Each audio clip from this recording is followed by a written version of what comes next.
এবারে খাসকি পূজায় আজকে অধিবাস হবে, কালকে স্নানযাত্রা এবং খাসকি মেলা আরম্ভ হবে। 7 দিন পরে খাসকি পূজা, 8 দিন পরে 5 দিন পাটতলা পূজা শেষ হয়ে খাদ্য সমাপন হবে। এবার করোনার জন্য প্রশাসনের নির্দেশ অনুসারে সবাই চলতে হবে। বলি হবে না, কোনো ভোগ দিতে পারবে না, আশীর্বাদ পাবে না, চন্দ্রগুপ্ত পাবে না, সিন্দুর পাবে না।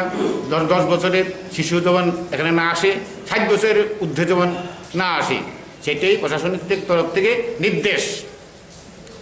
অতএব জনসাধারণকে অনুরোধ করছি, আপনারা সরকারের প্রশাসনের বিধি মেনে চললে ভালো হবে বলে মনে হয়। তবু আমরা যতটুকু পারি মার কাছে প্রার্থনা করব, যেহেতু সবাই ত্রিপুরা রাজ্যে সুখ শান্তি থাকে, সব দেশ সুখ শান্তি থাকে, যখন মানুষ সবচেয়ে শান্তি থাকে, সবাই ভীতি মেনে যে চলতে পারেন, তবে আশা করা যায় যে আমাদের সবাই আমরা বাঁচবো, করোনার থেকে বাঁচবো। নমস্কার। নাম? আমার নাম শ্রী সজল চক্রবর্তী।